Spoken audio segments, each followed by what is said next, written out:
El Instituto Mexicano de la Radio presenta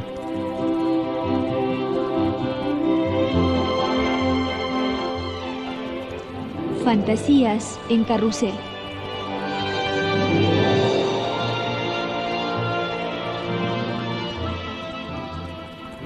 Un programa literario con René Avilés Favila.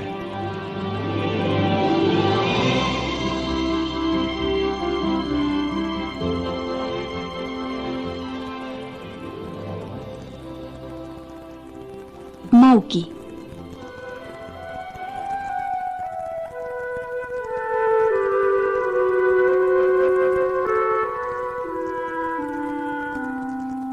Pesaba 110 libras, su pelo era crespo y negro, y él era negro, de un negro peculiar, ni negro mate, ni azulado, ni purpúreo. Se llamaba Mauki, y era hijo de un jefe. Tenía 3 tambos. Tambo es la palabra melanesia equivalente a la polinesia tabú, y quiere decir superstición. Los 3 tambos de Mauki eran no estrechar nunca las manos de una mujer, ni consentir que ninguna pusiera sus manos sobre su persona, ni sobre las cosas de su uso personal. No comer vegetales, ni nada que estuviera condimentado con ello. No tocar un cocodrilo, ni ir en canoa donde hubiese la menor partícula de dicho reptil, aunque fuese pequeña como un diente. De distinta tonalidad, negros eran sus dientes, de un negro profundo, semejante al humo de un incendio devastador. Se los había teñido así su madre una noche, poniendo sobre ellos compresas de un polvo mineral que ella misma había extraído en unas excavaciones en los alrededores de Port Adams. Port Adams es un pueblo de agua salada de Malita, y Malita la isla más salvaje del archipiélago Salomón, tan salvaje que ni mercaderes ni pescadores habían conseguido hollarla con su planta. Los indígenas de las islas próximas, más civilizados, trabajaban en las plantaciones, y había algunos que hasta eran propietarios de varias de ellas.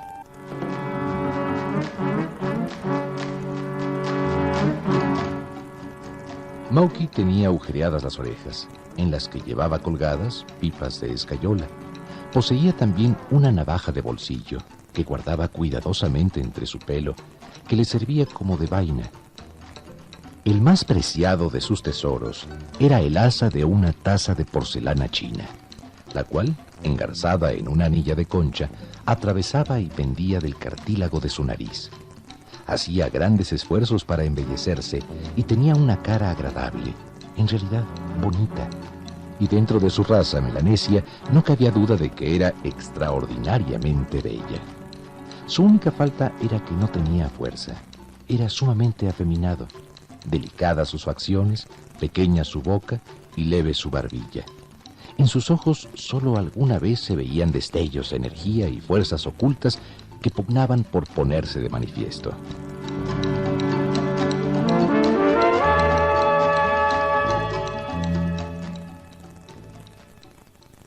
Buenas noches. Esto es Fantasías en Carrusel. En esta oportunidad, René Avilés Favila nos hablará de una figura legendaria de la literatura llamada de aventuras, Jack London. Aunque este autor incursiona exitosamente en otros géneros, es en los terrenos de la experiencia de los grandes viajes y la exploración de los peligros y lo desconocido en donde encuentra la celebridad de la que hoy goza.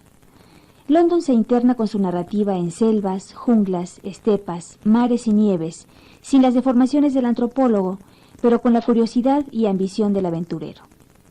No hace sociología con sus experiencias, más bien forja una literatura vigorosa, seductora, musculosa, que al mismo tiempo, no obstante las tragedias que pudiera recrear, era capaz de inyectarle altas dosis de sentido del humor a sus textos. London, 1876-1916, pertenece a esa estirpe de norteamericanos que transitaron los archipiélagos de la vivencia para hacer literatura. René, ¿cómo estás? Buenas noches. Buenas noches, Rosa Marta, ¿qué tal? ¿Cuál es tu primer encuentro con la obra de Jack London, René? ¿Y qué fue lo primero que te impresionó y las sensaciones que aún te provoca la lectura de sus textos? Si mal no recuerdo, lo primero que leí de Jack London fue Colmillo Blanco. Y poco después debo haber leído El llamado de la selva. Bueno, en principio, y dada mi juventud, en ese momento, bueno, pues me impresionó mucho y la lectura que hice fue exclusivamente la de la aventura, ¿no? Es decir, el encontrarte con un perro lobo que tenía una cantidad de incidentes y de tragedias y de luchas por la subsistencia que realmente me dejó muy impactado, a grado tal que más adelante a un perro le puse Colmillo Blanco. Entonces creo yo que es un escritor muy convincente. Después uno ya descubre con más madurez, con más cultura, descubre uno de los valores de un autor del tamaño de Jack London, y que bueno, aún estando dentro del género de aventuras, es un autor que tiene una muy marcada, que tiene una gran profundidad y sobre todo que escribe en una prosa realmente admirable. Hay que pensar que Jack London vivió muy poco tiempo, es decir, murió alrededor de los 40 años, y que a lo largo de 17 años más o menos de trabajo productivo literariamente hablando, escribió más de 50 obras, es decir, entre novelas, cuentos y un sinfín de artículos y de ensayos, intentos autobiográficos, etcétera. Y este gran trabajo literario, bueno, tiene un soporte. Él era un gran lector de literatura y desde luego un gran lector también de filosofía y de política. Él lee a Spencer, lee a Marx, lee a Engels, lee muy pronto el Manifiesto Comunista. En fin, es realmente un autor de excepción, un extraordinario lector, un hombre que aunque poco fue a la universidad, poco fue a la escuela, realmente tenía una gran cultura. Yo creo que esto lo podemos ver en un libro extraordinario que es, a mi modo de ver las cosas, su mejor biografía, y que la hizo su hija Joan London, quien le puso al título un subtítulo chistoso. Le puso Jack London, primer escritor proletario de América. Entonces, bueno, pues este es un libro que nos prueba su gran capacidad de lector y desde luego de creador. Pienso que lo que más se me grabó en las lecturas iniciales de Jack London pues fue efectivamente la facilidad para describir escenarios exóticos, muy raros para alguien que ha vivido en una ciudad ya sin el espíritu aventurero de otras épocas. La facilidad con que él podría de pronto describir situaciones peligrosas en el mar, en los inicios de la ciudad de Oakland, donde él vivió mucho y donde él fue dos cosas: fue ladrón de ostras y luego después fue policía marítimo para proteger las ostras, ¿no? Es muy curioso eso. Y de pronto cambiar de escenario y ponerse en Asia, en Europa, en México mismo, escribió muchas cosas de tema mexicano. Entonces yo creo que lo esencial es que él logra combinar la acción con el arte.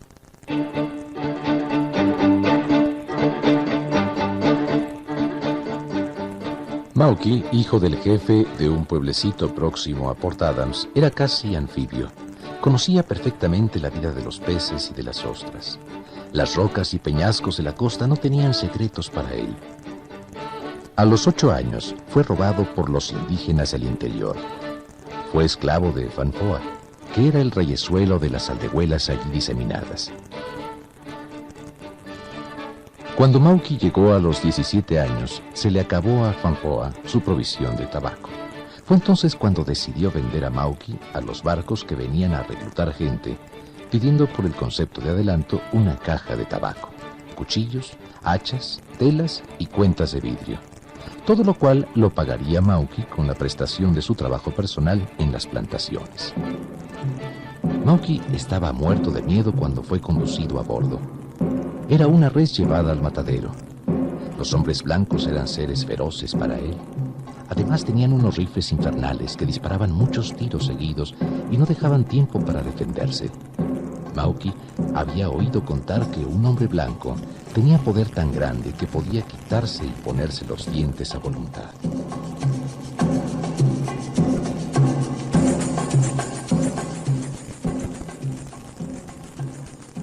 Después de algún tiempo y de varias escapatorias fallidas, fue llevado a la presencia de Mr. Habebi, director de la Mongolian Soap Company en la isla, quien juzgó el caso y lo declaró incorregible.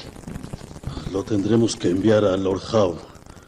Bonster está ahí y dejaremos que se arreglen entre ellos, pues siento curiosidad por saber quién vencerá, si Mauki o Bonster.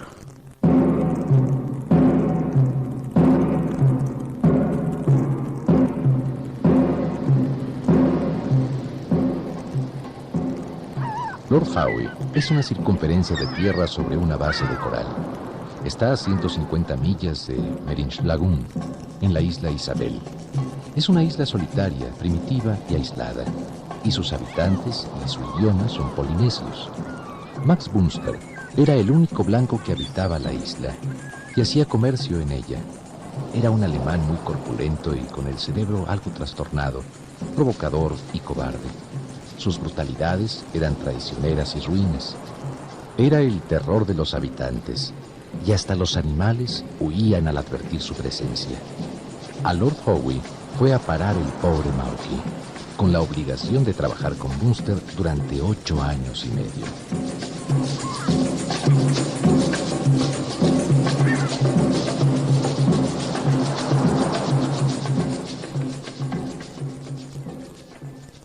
Se podría decir, René, que Jack London, un auténtico aventurero, hizo una suerte de literatura autobiográfica.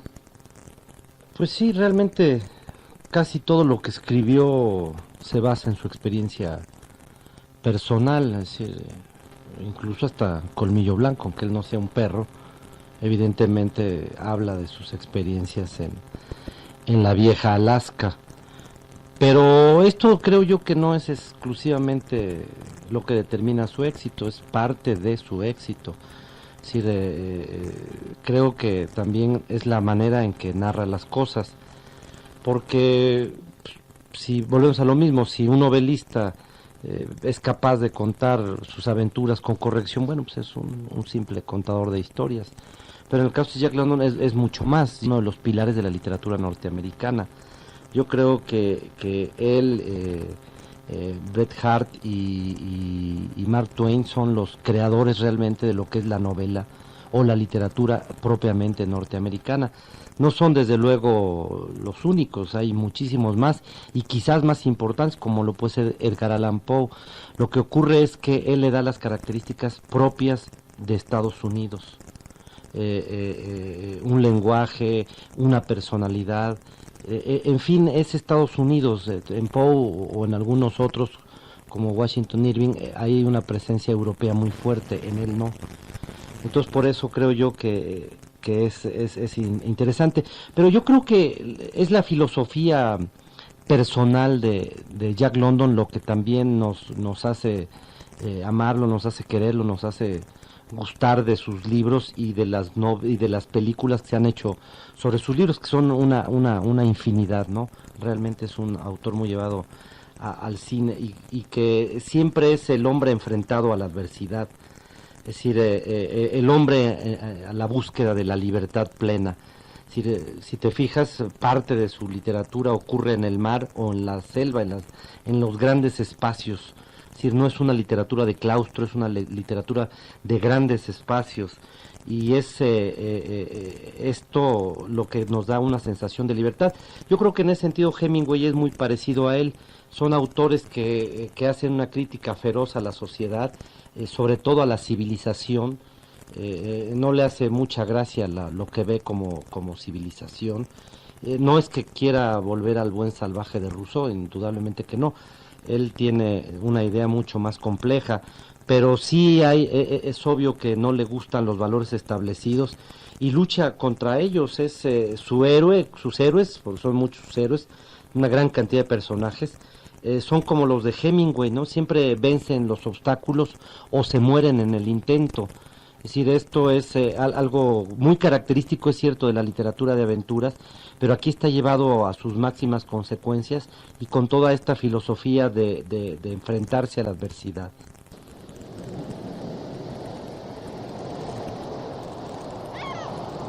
Mauki no tenía idea de quién iba a ser su amo. no estaba advertido y creyó que servir a Bunster sería igual que servir a cualquier hombre blanco. Darle de beber mucho whisky, cerveza y respetar las órdenes que le diera, creyendo que si cumplía con su deber, no lo castigarían. Bunster, al contrario, sabía todo lo concerniente a Mauky y estaba deseando que llegara para comprobar si era tan fiero. Supo entonces Mauky que había hombres blancos que solo merecían llamarse así por el color de su piel, nunca por ser raza civilizada, pues eran más salvajes que los más crueles indígenas. En cuanto Mauky no pudo cumplir un mandato, Bunster alzó el puño y dio a Mauky un tremendo golpe en la boca, arrojándolo contra la barandilla de la escalera, que crujió ruidosamente al romperse. Eso te enseñará a no volver a contarme historias y obedecer a lo que te mando. Mauky pronto se enteró de que Bunster se había casado 3 veces y las 2 primeras mujeres habían muerto a consecuencia de sendas palizas que el cariñoso marido les propinó.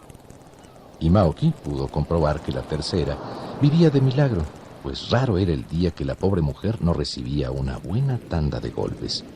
Por eso Mauky solo esperaba estoico una oportunidad para vengarse de su amo, pero no encontraba por entonces el medio, pues Bunster vivía alerta día y noche y su revólver estaba siempre montado en mano. Mauky recibía golpes con una resignación aparente, casi seráfica, pero en su interior bramaba y ardía en deseos de vengarse, y esperaba, siempre esperaba.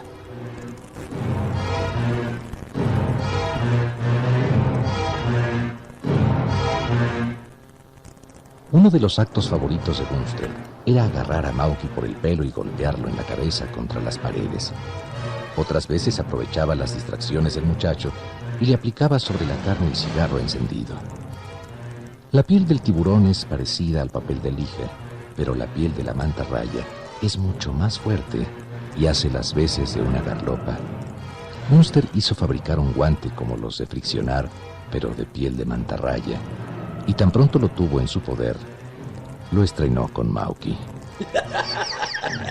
¡Ríete, condenado! ¡Ríete! Esto decía el amenazador Bunster, esgrimiendo su guante.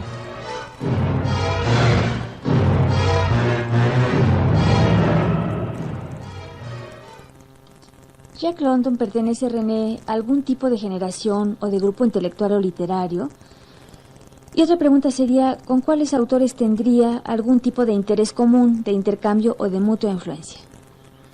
Pues como todos los grandes escritores, Jack London no pertenecía realmente a ningún grupo, no formaba parte de una generación, ni estaba dentro de un círculo literario, es decir, era un hombre que viajaba, que le gustaba la soledad, que relativamente, porque después tenía unas fiestas espectaculares en su rancho de California, es decir, este ya es el Jack London exitoso, que después veremos un poco a la luz de su ideología socialista.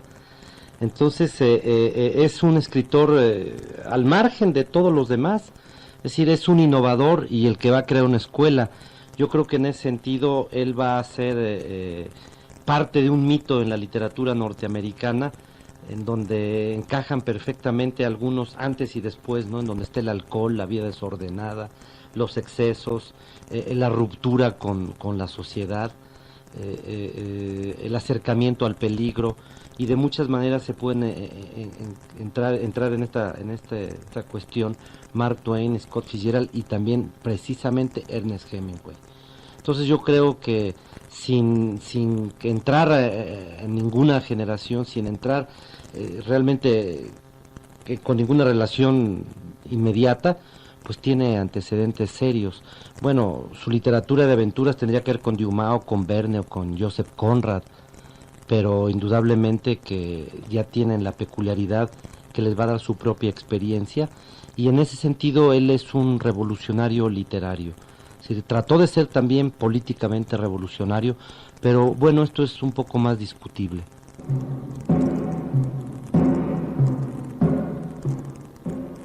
Un día, Bunster fue atacado por las fiebres del país, parecidas al paludismo, y se manifestaban con temperaturas altísimas que dejaban al paciente completamente aniquilado cuando se curaba, cosa que rara vez ocurría con tal enfermedad. Esta era la oportunidad para Mauki, pero no quiso aprovecharse de ella y esperó todavía más. Pasados algunos días, la enfermedad hizo crisis y Bunster entró en la convalecencia, pero estaba tan débil como un niño recién nacido. Mauki empaquetó sus cosas y se fue a ver al rey de aquellas islas, al que encontró rodeado de sus caciques. Ustedes no quieren al amo blanco, ¿verdad? Aquí nadie lo quiere, todos lo odiamos. Bueno, los voy a librar de él, pero ustedes tienen que ayudarme. Llévenme 300 cocos a la goleta, y si oyen gritar al amo, finjan que están dormidos, pues voy a aplicarle una medicina para curarle antes de llevármelo a bordo. Bueno, Una vez de acuerdo, se dirigió a la habitación y dijo a la mujer que se marchase a casa de sus padres, lo que la infeliz hizo de muy buen grado. Una vez solo con su amo, que estaba adormecido, le quitó con sumo cuidado el revólver y se colocó en la mano el guante de piel de mantarraya. Al primer intento de un rasponazo, Mauki le despellejó la nariz a Bunster, el cual despertó violentamente al sentir tamaña caricia. ¡Ríete, maldito! ¡Ríete! Bunster al principio intentó defenderse, pero estaba demasiado débil. Tan a conciencia hizo su trabajo Mauki, que al cabo de 2 horas no quedaba un solo centímetro de piel en el odiado cuerpo de su amo. Al darse por vengado, Mauki procedió a cargar por completo su goleta. Fue cuando cayó rodando por la escalera, hasta llegar a sus pies una repugnante masa humana, informe y sangrienta, que después de breves y horrendas convulsiones quedó inmóvil sobre la arena.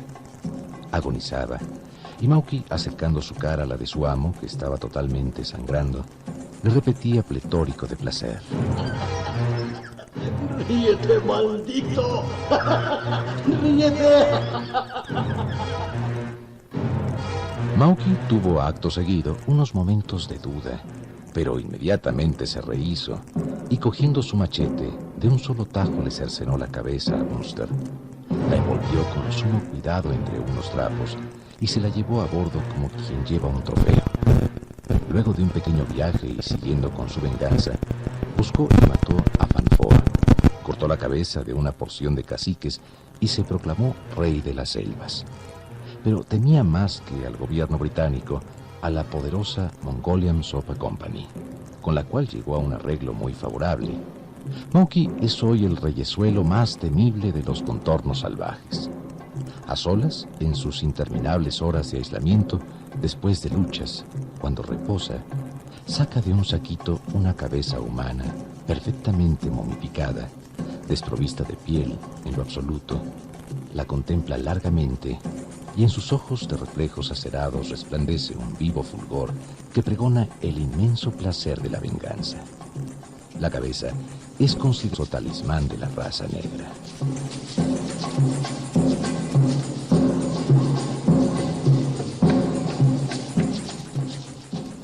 Jack London fue también un luchador social, un hombre comprometido que llevó sus ideas de reivindicación y crítica al capitalismo en su quehacer literario, por ejemplo, en El Talón del Hierro. ¿Cuál es tu opinión sobre esta parte de la personalidad de London, René? Pues es la parte más discutible de London.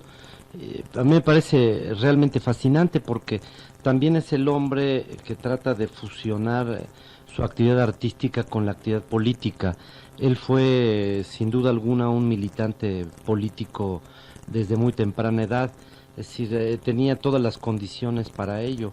Es decir, había sido pobre, había vivido bajo la miseria más terrible, había visto la explotación, conocía la sordidez de las grandes compañías, conocía incluso la actitud de su propio gobierno, que ya entonces estaba en plena expansión. Entonces, bueno, pues eso lo va a acercar a un tipo de literatura en donde, es cierto, lee a Darwin y a Spencer y a Nietzsche, y de ahí obtiene todas estas ideas de la supervivencia, de la selección de las especies. Su literatura es una literatura de la violencia, siempre está allí, y en la violencia siempre gana el más fuerte, el más apto, el más preparado. Entonces, a esto le va a mezclar también la lectura de Marx, Él lee el Manifiesto Comunista y le impresiona mucho. De hecho, él se afilia al Partido Socialista y ahí está largamente hasta que la famosa guerra de 1914-18, la Primera Guerra Mundial, la Gran Guerra, introduce una terrible crisis en el pensamiento socialista. Entonces, en el pensamiento de los partidos mismos. Entonces, London se retira, ¿no? Cuando ve que los partidos socialistas no cumplen en su lucha por la paz, etcétera, etcétera. Yo creo que su hija se preocupó mucho y recuerdas que al principio mencioné el hecho de que su hija lo clasificaba como el primer escritor proletario de América. Realmente es decir, no es tan exacto. Su literatura, que es muy leída, que es quizás el autor más leído de todo el mundo, Es decir, no solo en Estados Unidos, sino en el extranjero, es un hombre sumamente leído. Entonces yo creo que esta gran reputación viene del gusto que tienen por su literatura y aquel pasado político, a pesar de que él lo tomó muy en serio, escribió una gran cantidad de artículos y de algunas novelas también con esta característica, pues bueno, se ha olvidado mucho.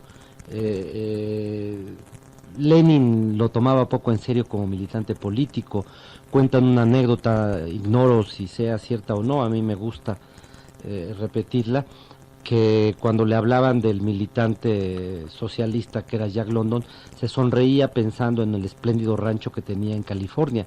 Llegó a ser un hombre sumamente rico y así lo despilfarró también. Era un hombre que gastaba el dinero con toda facilidad. Y después, muchos años después, Trotsky hizo una revaloración de tipo político-literario. Es decir, no hay duda de que Trotsky sabía mucho más de literatura que Lenin, ¿no? Incluso tuvo más tiempo para escribir sobre literatura, Trotsky, que Lenin.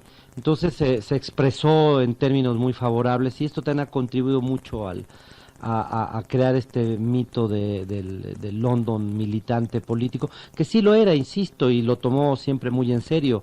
Él creía realmente en una justicia, en un sistema más justo, en un socialismo, ¿no?, democrático, humano, ¿no?, que pues realmente hasta ahora no hemos podido ver. Yo le admiro mucho esta faceta y se la admiro porque no es fácil que un escritor que ha tenido su éxito siga fiel a sus ideas, ¿no?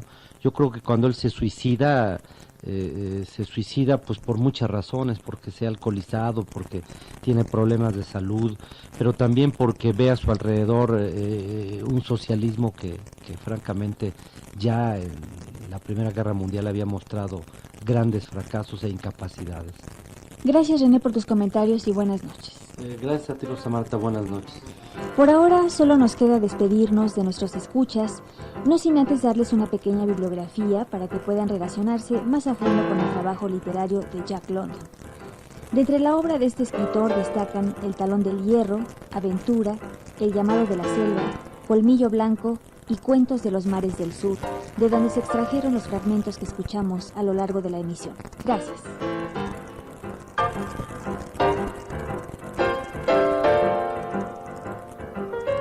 Participamos en este programa en los controles técnicos Alfonso Espinosa, guión Jairo Calixto Albarrán, narración Federico Engels, voz Rafael Rocha, musicalización Francisco de la Fuente, asistencia de producción Hernán Nájera, producción Gabriela Morales y en la conducción su servidora de siempre Rosa Marta Jasso, quien los invita a acompañarnos en la próxima emisión.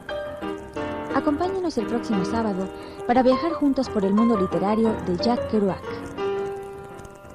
Les anunciamos que a partir del sábado 18 de junio, nuestro horario de transmisión será de las 20:30 a las 21 horas. Gracias y hasta pronto.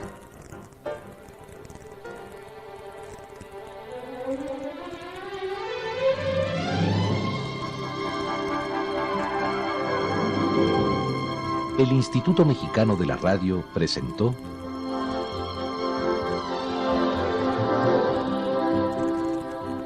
Fantasías en Carrusel.